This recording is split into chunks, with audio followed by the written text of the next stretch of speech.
Hello student, good morning. आज अर्थशास्त्र के पहले अध्याय पालमपुर गांव की कहानी के बारे में पढ़ेंगे। जो पालमपुर गांव की कहानी है, सबसे पहले जानेंगे कि पालमपुर गांव है कहाँ।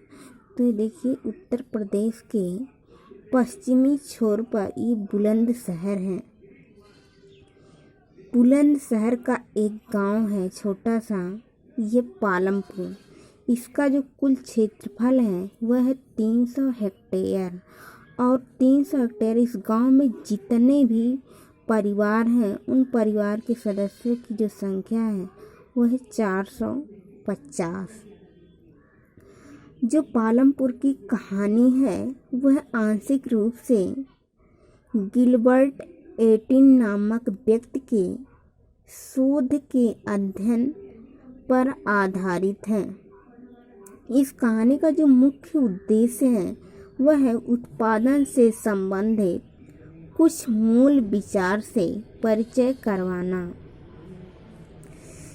अब जानेंगे कि पालमपुर गांव में कौन कौन सी सुविधाएं हैं।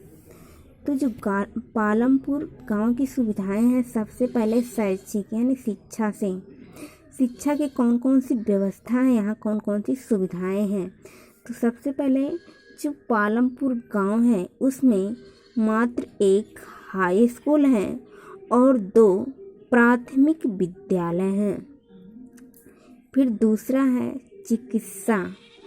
पालमपुर गांव में एक निजी अस्पताल है और एक राजकीय प्राथमिक स्वास्थ्य केंद्र है जिसमें रोगियों का उपचार किया जाता है। तीसरा है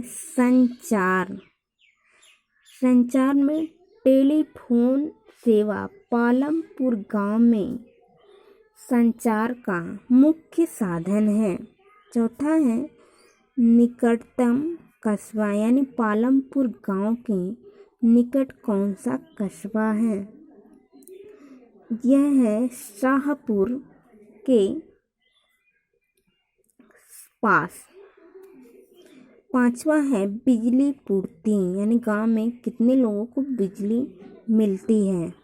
तो गांव के सभी घरों में बिजली पूर्ति है, यानी सभी घरों में बिजली मिलती है। छठवां है बाजार। गांव में छोटे छोटे जनरल स्टोर हैं। इस गांव का बाजार अधिक विकसित नहीं है। लोग क्या करते हैं कि शहर के जो थोक बाजारों में कई प्रकार की वस्तुएं होती हैं उन्हीं को खरीदते हैं और उन्हें गांव लाकर बेचते हैं जनरल स्टोर पर। जो पालमपुर गांव की क्रियाएं हैं मुख्य रूप से, जैसे लघु स्तरीय विनिर्माण, डेयरी, परिवहन, ये सब पालमपुर गांव की मुख्य रूप से क्रियाएं हैं। इनके उत्पादन के लिए विभिन्न प्रकार के संसाधन की आवश्यकता होती है, जैसे प्राकृतिक संसाधन, मानव निर्मित संसाधन, मुद्रा आदि। पालमपुर में विभिन्न जातियों के अनेक परिवार रहते हैं, जिनकी संख्या जो आप लोग बताए हैं, जो परिवारों की संख्या थी वह थी 450 है। किंतु गांव में अधिकांश भूमि जो है ये 300 हेक्टेयर, इसमें जो अधिकांश भूमि है वह उच्च जाति के परिवारों के पास है। ये गांव के धनी लोग हैं तथा इनके घर ईंट और सीमेंट से बने हुए हैं। गांव में अनुसूचित जाति के लोग निवास करते हैं, जो गांव की जनसंख्या का 1/3 है। इन टोटल जो गांव की जनसंख्या है उसका मात्र 1/3 है। इनके घर जो हैं वह मिट्टी और घास फूस के बने हुए हैं। यानी पालमपुर गांव के जो लोग हैं उनके जो घर हैं वो मिट्टी और घास फूस के बने हुए हैं। और पालमपुर में अधिकांश घरों में, यानी जो बताए हैं कि जितने भी पालमपुर गांव में घर हैं, सब में बिजली की पूर्ति होती है। और खेतों में नलकूप भी बिजली से चलाए जाते हैं। अब जानेंगे उत्पादन क्या होता है। जैसे वस्तुओं एवं सेवाओं को उपलब्ध कराने की प्रक्रिया को उत्पादन कहा जाता है। फिर अगला है उत्पादन के उद्देश्य।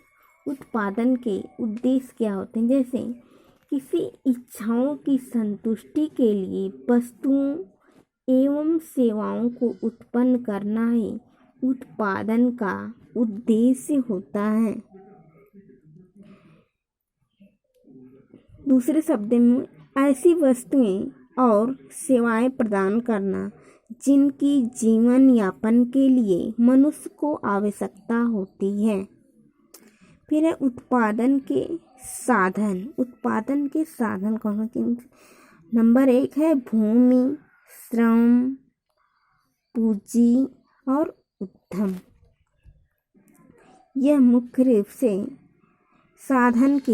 उत्पादन के साधन हैं। फिर उत्पादन क्रिया, जैसे आपको पहले ही बता चुके हैं, छोटे उद्योग हो गए, यातायात सेवाएं आदि।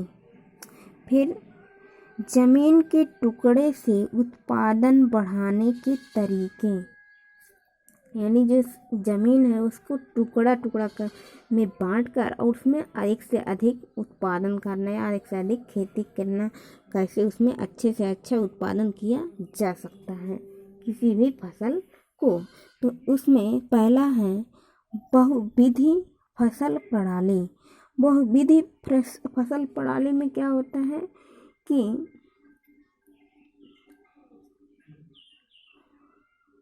इसमें उत्पादन को बढ़ाया जाता है और एक वर्ष में किसी भूमि पर एक से अधिक फसल पैदा करना ही बहुविधि फसल प्रणाली होती है। यानी एक ज़मीन है या एक खेत है और उसी में एक ही वर्ष में और एक से अधिक जब फसल उगाई जाती हो तब वह बहुविधि फसल प्रणाली कहलाती है। दूसरा है आधुनिक कृषि के तरीके। अब आधुनिक कृषि जैसे अधिक उपज वाले बीज को कहा जा सकता है, उर्वरक, कीटनाशक, सिंचाई व मशीनरी का कृषि में उपयोग, ये सब आधुनिक कृषि के तरीके हैं। इसके बाद सिंचाई के मुख्य साधन, जैसे अगर आप खेती करते हैं तो सिंचाई की आवश्यकता होती है, तो सिंचाई किसके माध्यम से करते हैं, जैसे हो गया वर्षा और तालाब के माध्यम से कर सकते हैं, कुएं के माध्यम से कर सकते हैं, ट्यूबवेल होता है, नहर एवं बांध, ये सब सिंचाई के मुख्य साधन होते हैं।